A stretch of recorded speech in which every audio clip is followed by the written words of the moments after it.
Hello and welcome back to another episode of The Lazy Entrepreneur. I'm your host, Sam Priestley, and as always we're joined by my lovely wife, Emma. Hello! Today we've got a topic that I find pretty interesting and I think is unique. I don't really think I've heard other people talk about it, but it's something I like to apply to my businesses and is a slightly different way of thinking about things, so maybe you'll find it helpful. And you often hear about sales funnels. That's a very popular concept in business. Yeah. Where the idea is once you get someone into your funnel, they're kind of trapped and you keep kind of upselling them and getting more and more value out of them as it goes along. With the funnel, the idea is you got one entry point and then just once they're in there, it's just ongoing. I don't really like that. My preferred method is this idea of a sales net. And the idea of a net, think like a spider's web, where people can enter from any point. Like there's loads of different angles that they can get to it. So what do I mean by that? Well, I'm talking about building multiple independent businesses within the same niche that are all complementary. All right, that is a bit wishy-washy. It's hard to visualize. So what we plan to do for this episode, give you an example of how I've done this in a niche before and some of the businesses around that, and then talk about how we can expand a current business that we're both working on with this concept. Sounds good. Awesome. What do I mean by multiple businesses? Well, I actually mean completely independent businesses. They don't need to be linked. I'm not talking about having your main business and then trying to adding a little section on the website called blog. I'm talking about creating a whole new magazine or a whole blog that's independent but is also complementary, also slightly linked. Yeah, like a different product. A different business. Yeah. And it's something that has only really been possible quite recently because creating lots of different businesses used to have huge barriers of entry to each one. So for instance, let's say you're a chef at a restaurant. To then go and release a cookbook was quite a big step. Yes. They're kind of two different businesses. But in order to release that cookbook, you probably have to be found by a publisher. Then you have to give you the idea. You have to find like some sort of ghostwriter or something. It would cost quite a lot of money. Someone needs to be invested in you. Or a huge investment in time. To create that cookbook. Whereas nowadays with self-publishing and things like that, you could go create your own cookbook, even if you're just a home cook. Yeah. And likewise, if you make running shoes for a living, well, that is one thing. And then maybe building like a centre for coaching people. If you're Nike, you can do that. But if you're just a small business creating your running shoes, then the idea of having an excellence centre for people to learn at is a huge step. Yeah. Whereas now we've got this idea of online courses and people being able to learn stuff online and where they're actually quite easy to build. Yeah, it's much more accessible. It's much more accessible, yes. So without too much work, one person or a small team like us can go and build a few different businesses that are each businesses in their own right. Sounds good. All right, that's a bit abstract. Let's talk about it with the example of my biggest business, which is in table tennis. Mm-hmm. So between me and my business partner, we have lots of different brands, lots of different businesses around table tennis that are all complementary. They're all completely different and they don't cannibalize each other. So it's not like a sale to one would mean losing a sale to another. Yeah. Let me run through the different businesses we have around table tennis. So we talk about table tennis bats. We've got Eastfield Sporting Goods and Pallibat Expert Table Tennis, which are the two brands to do with sporting goods. Then we've also got Table Tennis University, which is an online course where you pay a certain amount of money and you get video courses on how to play table tennis. That's one of Ben's businesses. Completely forgotten about that. Yeah, I'm not involved in that, but it's in the table tennis universe. Yeah. But isn't at all to do with table tennis equipment. Yeah. We've also got the blog, Expert Table Tennis blog. We've also got a podcast, Expert Table Tennis podcast.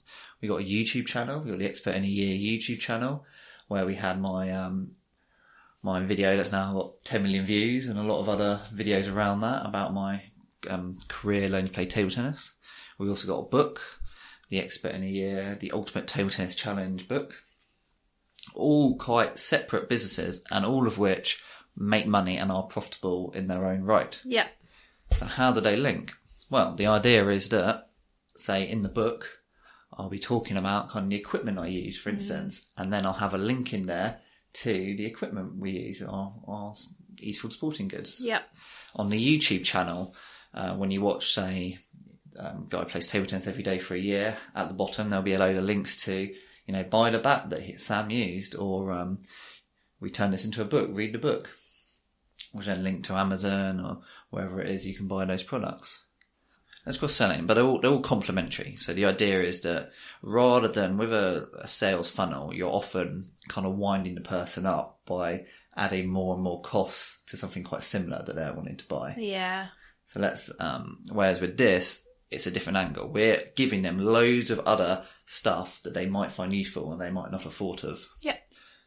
So all of them are complementary, and they also all get traffic from different places. So the idea is that people might access this net from different places. Whereas, for instance, if we were just selling table tennis bats, we might only have one or two routes into that, which could be someone maybe searching for it. Table tennis bat on Google, or table tennis bat on Amazon. Yeah. Whereas with the other stuff, there's other routes to it. So, for instance, with the blog, Ben might have written a blog post about something to do with table tennis. How do you do a really good forehand strike or something like that? So someone might read that. They might then be interested in the blog, maybe sign up to its email list and get information about the other stuff that's going on. Yeah, they might be interested in an online course. Yeah, they might never have even thought of an online course. Yeah. But because they entered the net at a point of something they were interested in, they've now got all these other opportunities. And likewise, someone might be looking for a book as a present for their nephew. Might be on Amazon, or table tennis book. Our book comes up, he buys that. Nephew then reads it. Now nephew might then be introduced to our equipment, also the idea of learning through videos or self-improvement in the realm of table tennis. And they might go off and read more resources on the blog, that kind of thing. Do you think for someone who has never heard of you before, it makes you look more credible that you have lots of different products and services to offer under your brand names? So, I don't know, someone could find a table tennis bat, and then they might find a link to your book, and in the book they might find a link to the blog, and then might find a link to the online course. Do you think that makes you look more professional and credible as a business? Yeah, definitely. That's something you can use as a USP. Yeah.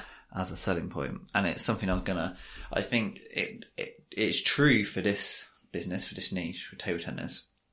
It's going to be even more true when we talk about how we could potentially implement this into Pipe House Gin, into our gin business. Yeah. Okay, before we move on, let me quickly talk about a route that someone might go in and how they each earn money. So, for instance, we have this popular video, a guy plays table tennis every day for a year, that's had millions of views. That guy is you. That guy is me, yes. So people go on they might find that, it might be on Reddit or something, that piques their interest, they click on that and they watch it. We will earn a little bit of money just from them watching it through the ad revenue on YouTube. Yep. They may then want to hear more about the story, and there'll be a link there to the book. So by buying that book, we've also earned a little bit of ad revenue. They go to Amazon, where we self-published a book, we did it all ourselves, and buy that, or they might buy the audio book that we kind of recorded ourselves as well from Audible, and we'd earn a little bit of money there. And then while reading the book, they might want to get into it themselves and want to buy themselves a table tennis bat. And they go, well, I don't know what to buy. I might as well buy the same one that Sam was using, that he talks about. And then they might go and buy that table tennis bat. Again, we'd earn a bit of revenue from that as well. After this, they're starting to play a little bit. They want to get a little bit better with the kind of instruction manual that comes with the bat. They might hear about these sort of free course at this table tennis university thing online. They can go on to watch a few videos. They start to get better and better. And then maybe they eventually go and buy a course that costs a bit of money on that. So by that one entrance, by someone watching this random video on Reddit, they might end up buying a bunch of different products from different businesses. All right. Now let's talk about how we can implement this into a business that we're running at the moment. Exciting. And where we haven't actually done that. Talked about it. Or talked about it. In fact, this is the first time you've heard about this, isn't it? Yes. You know what I thought? I try to surprise Emma with my subjects so that you get her actual reactions. Which Sam loves. It's can be quite stressful for me. Yeah, because otherwise you might say your best lines or you ask your questions before we start. Yeah, apparently. Right, so Pipehouse Gin is our craft gin business where we currently have one flavour out. We've got an Earl Grey and Cucumber Gin. We're in the process of releasing another one. But so far, that is all it has been. We simply make gin. Yep. Now, how can we expand that business? Well, we could create more and more flavours. We could create higher quality ones and have a really premium product, a really rare limited edition oak barrel aged gin that we sell for £1,000. Yep. Or we could create new products. We could create glass goblets, stuff like that people can buy as well. Like gift packs. Gift sets, yeah. All that type of things. Or we could do this route of building a sales net where we start completely unrelated businesses that hopefully will be complementary. Businesses that will stand up in their own right, but will then also help grow Pipehouse Gin. Yeah, linked together. And this is something where I feel that the credibility that you're talking about works quite well. Because let's say we wanted to start an online blog or a magazine about gin. People say, who are you to write about gin? Yeah. Well, we make gin ourselves. We're the founders of Pipehouse Gin. Or let's say we wrote a recipe book of gin cocktails, self-publish it on Amazon. People go, why, what do you know about gin? Why are you writing this cocktail book? Well, actually, it's brought to you by Pipehouse Gin. It's craft gin business. So I've written down a couple of ideas. We got, an online blog or a magazine. That seems to be quite an obvious, straightforward one. Yeah. I think a recipe book as well, that's quite straightforward. It's the sort of thing where someone there's so many gins that people are available to buy, it might be quite difficult to stand out from the crowd, but there might not be that many gin cocktail recipe books. Yeah. And so we might be able to rank higher for a recipe book than we could do for our actual gin. And then once they've read the recipe book, that could then link to the gin. Yeah. So it could be like a sideways entrance to get in front of people who we otherwise might not be able to. I've also put down here subscription boxes are very popular at the moment. There's lots of stuff you could do with that. That give us a chance to work with other gin brands as well. Yeah. I've also put down here a video series. I think YouTube is getting more and more popular. Loads of things we could do there. We could do video series of making gin or how to make it at home. We could do cocktail making, or we could even do, unrelated comedy sketches type things to do with gin. Silly things. Silly things, yeah. I love a silly thing, yeah. We could do events. We could do gin masterclasses, both on making it or just drinking it. We can do pop-up bars. We can do gin tastings, all that kind of stuff. And again, the credibility. Who are you? Well, I am Sam Priestley from Pipehouse Gin. Yeah. You have any ideas? Whew, put me on the spot here. Wonder if there's any other products that aren't necessarily to do with drinking the gin. I'm not sure. Some sort of garnishes kit with tonics. It's not necessarily just a glass, but something where it's like a ready to drink. Yeah. Well, definitely on the product side, there's probably things that can be done. And this sort of thing where maybe we wouldn't want to sort of muddy the Pipehouse Gin brand by also having a botanicals brand. Yeah. So it could be a separate business that aren't directly linked, that aren't the same brand, but do sort of transfer sales between each other. So for instance, we could have a business where we sell kind of the botanical kits for people to make gin themselves. Yeah, that's what I'm thinking. Something completely different, but then kind of linked to gin as well. So for gin hobbyists to use at home, or even a business-to-business one. Yeah. I think one of the things that doesn't relate directly, but something we haven't really had much experience in yet is selling internationally. And maybe some of the deals that we make, 'cause this is something we're looking to do at the moment, and finding the right partners, maybe those partners will have a different way of approaching selling to bars and restaurants. I'm just throwing that out there as we don't know yet, but... Well, this is something that I've been thinking about, is that we've been struggling to get in with distributors. So why don't we set up our own distributor? Yep. That's a good point. Something like that. Maybe not locally, but I think definitely as like an import-export alcohol business. Yeah. We could probably find lots of other people in our shoes who are struggling, they don't know how to sell their stuff internationally, how to do all the duties and stuff like that. We could probably work out all of that, find some sort of duty suspended warehouses and shipping companies who specialise in alcohol, and then effectively sell that as a service to a lot of other small gin brands, as well as doing it ourselves. Yeah, that sounds really good. I mean, we've been approached by someone in Europe who basically does that. And so it'd be interesting to see, if we do work with them, what their model is and whether we could replicate that ourselves in the UK with purely English gins. Obviously, they're looking for gins all around the world. Yeah. But yeah, that might be quite interesting. And there are a few brands that we know of who have either come from the distribution angle and then create their own brand separately, or the other way around. So had a brand to begin with and then turned into basically a distribution channel. Yeah. So we got stuff like, is it Emporio brands or whatever, the ones who own Mayfield? Yeah. I can't remember how you exactly pronounce it, but yeah. So that's two complementary businesses that aren't really linked, but kind of are. They both help each other. The other angle, of course, is the idea of consultancy. Helping people set up their brand. Yeah, that's a good idea. To even the contract distilling type stuff. Well, yeah, I mean, even the recommendations of each stage, like choosing the company that makes your labels, to glassware, to which platform to build your website on, all that kind of stuff from a consulting point of view, and also troubleshooting. Yeah. I mean, it's something that by having on my website that guide on how to start a gin business, I end up getting contacted a lot by people who are really into gin, for one, so kind of our target market already. Yeah. And have only found me because they want to start their own gin business or make their own gin. And a lot of those people are then going off and buying a bottle of our gin as well. Yeah, definitely. It works both ways. It works both ways. And and can you monetize that even more by offering them a consulting service?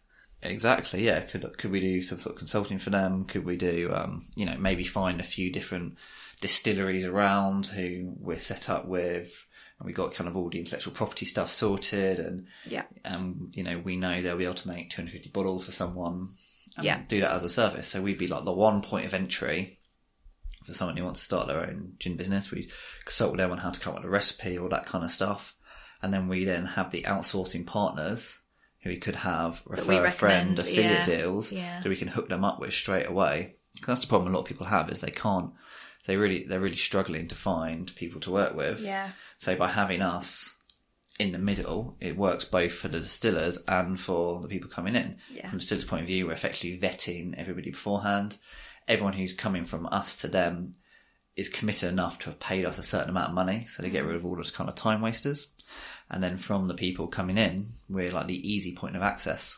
Yeah, that sounds really good. Another way of looking at that could be doing an online course, so videos, like a more in-depth version of what you've got on the blog, kind of thing. Yeah, because currently the stuff we've got about starting a gin business is very much as a side thing to do in my general blog, which is about all sorts of stuff. So is there something we could do where that becomes a front and centre of a new business? Yeah, and then if it was, say, on a educational video, people would pay for that content. They say in a gold rush, the person who makes money is the one who sells the shovels, or the pickaxes, whatever it is, not the people actually searching for gold. Maybe that's true for a trend like gin. I have never heard that phrase. Have you not? No. I've probably butchered it. I'm sure it's a lot more poetic how it's meant to be said. There's loads of things. So we've got quite a few ideas. Has anything we've talked about really jumped out of you as like a good idea? Because certain things like, I'm instantly thinking about how do we get one of these ideas to market. So if we wanted to have an import-export business for gin, what would be the steps to set that up, and how do we do that without too much capital investment and too much risk on our behalf? I've got ideas for that. Whereas something like doing a recipe book of gin cocktails is in some ways so much easier than that. I've published books before, I know the process, but is that something that's worth doing? Yeah, I think there is a lot of competition on the market. I think books about gin, anything about them, whether it's cocktails or the history of gin or whatever, are really popular at the moment. It's quite a saturated market, so that you'd have to find an angle that was really relevant. So it could be, off the top of my head, low sugar cocktails, I think would go down very well at the moment, or low alcohol is the other trend, which doesn't necessarily fit the low sugar fits our brand, but not necessarily the low alcohol. I mean, something like a low sugar gin cocktail recipe book, you're hitting a lot of keywords there. It's probably unique. There might not be anything like it. And it's probably quite quick to produce and get to market. Yeah. That's a sceptical look Emma's giving me. Yeah, I mean, coming up with the recipes would be quite a challenge for us, as none of us have a mixology background. I mean, I've obviously got loads of ideas because I love food and drink and recipes, and I'd love to have my own cookbook. But the practicalities around it I think are quite difficult, and the testing as well. We'd have to have a lot of people testing the recipes. That's a hard life, isn't it? Awesome. Well, hopefully this has sparked your creativity a little bit. Hopefully we might come up with an idea or two. Chances are nothing we've spoken about today will actually end up doing, but what hopefully a conversation like this will do is, spark that bit of creativity. I find that any time you sort of sit down and try to come up with ideas for things you can do to improve your business and grow it, is time well spent, even if none of those ideas ever actually come to fruition. Yeah, it's getting yourself in that mindset, isn't it? And also it's quite structured, but also quite open. Yes, for sure. All right, well, thanks for listening. I hope you found that useful. And I'm going to be doing another question and answer podcast pretty soon. If you want to get involved in that and ask me any questions, just email me at hello@samprecy.com. I've put up the show notes now for all episodes. You can find them on samprecy.com as well. There's a little tab at the top that says podcasts, and that's got kind of everything we talk about and links to sort of relevant articles to do with the topic at hand. This topic about sales nets is something I have written about before. Yeah, I thought you had. Yeah, a few years back. Yeah. So I'll put a link to it in the blog post, in the show notes as well. Yeah. And as always, if you have any feedback, let me know. Adios. Bye.